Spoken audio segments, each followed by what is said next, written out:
Hello, folks. My name is Alston, and welcome to It's All About the Geek. So on this channel, we will be talking about the MCU, the DCU, comics, and film. So, let's talk about the most important thing: the tragic and sad passing of Chadwick Boseman and how it affects Black Panther 2. So, there was rumors going around about July, roughly. It had to be July or June, that he wasn't happy with supposedly the script of the next Black Panther 2. Do I take that as fact? No. And there are rumors that Shuri is going to take the mantle of Black Panther, which is inevitable because of it happening in the comics. But the interesting question we have is, does Doctor Doom start showing up in 2? I want to say I want to believe that, but I don't know if they're a couple of movies off. But it would make sense. They've supposedly met with Giancarlo Esposito, who was Gus on Breaking Bad, to play Doctor Doom, who would be awesome.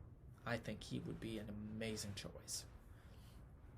And then there was a rumor, oh no, it's going to be Namor. Oh, or no, we're going to have T'Challa and Doom have to face Namor. But I don't know. But Feige has actually talked about two things: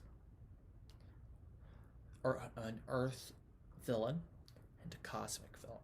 So the Earth villain is inevitably going to be Doctor Doom. The cosmic villain's the interesting one. So I've read up, and there have been multiple reportings that they say it's going to be Galactus. As they want to bring Silver Surfer in as a villain and then bring him into a hero where he generates and has his own film. My question is, I don't see that. I think if they do Galactus, they're a couple of movies off. Probably, I hate to say it, probably 5 to 6 years off before we even get to see Galactus. I do think it will be interesting to see where all this goes. But what if it's not Galactus? What if it isn't? What if it's someone else we keep forgetting that has a much more closer tie, just as much as Galactus to the Fantastic Four? What if it's Kang the Conqueror, who is such a amazing character? And they have been talking to, he was one of the villains in Rise of the Skywalker, who I think would be an amazing choice. And he winds up being a relative of Reed Richards. So you're probably wondering, how are you associating Kang the Conqueror to possibly being it?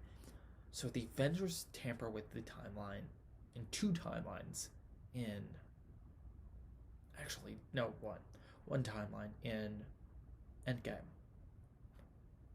Strange tampers with at least probably 3 or 4 in Madness of the Multiverse that I'm thinking. And that brings us to this question. So, we know Thor Love and Thunder is coming out sooner than expected. I saw a schedule that puts Thor before Doctor Strange and the Madness of the Multiverse. And I heard rumor that it was going to be Gore the God Butcher. But here's my problem.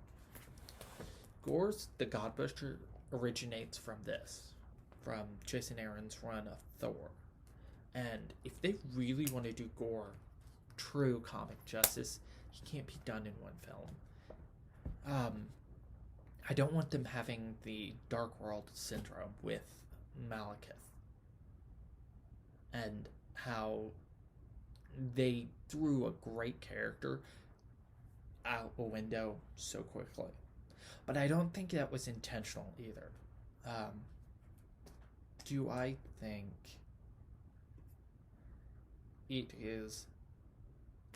it's probably going to be Gore, and that is probably who Christian Bale's playing, but I don't know.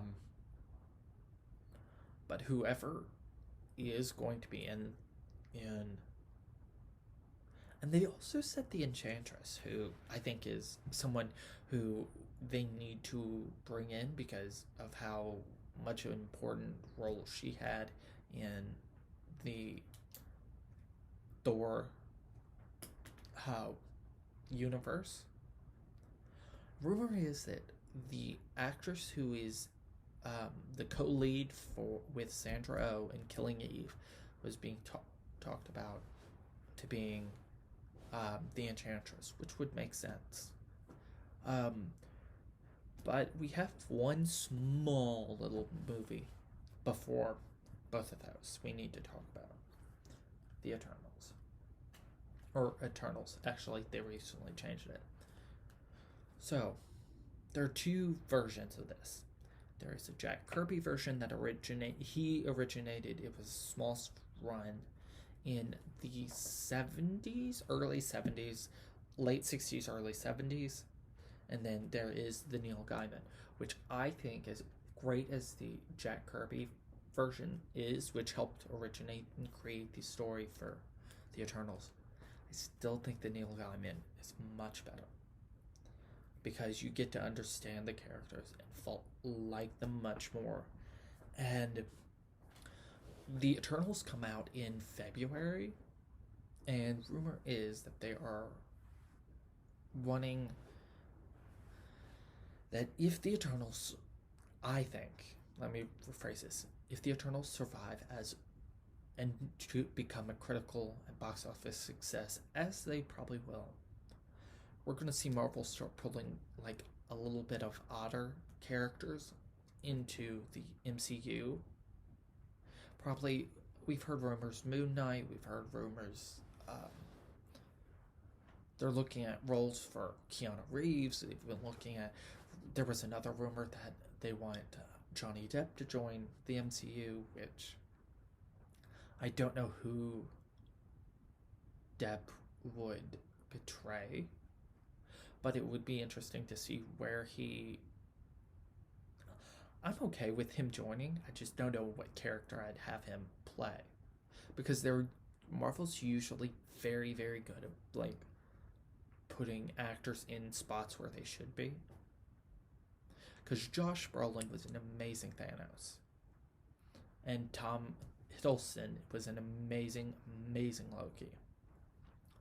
But we're going to have better. I think we are going to have better villains come out. Now that I think Marvel knows how they should be doing their villains. Like, one of my favorite villains, hands down, in any of the Marvel, was Hela. She was phenomenal. But, for today, thank you for watching the video. And next week, we're going to be doing my 10 favorite Marvel characters of all time.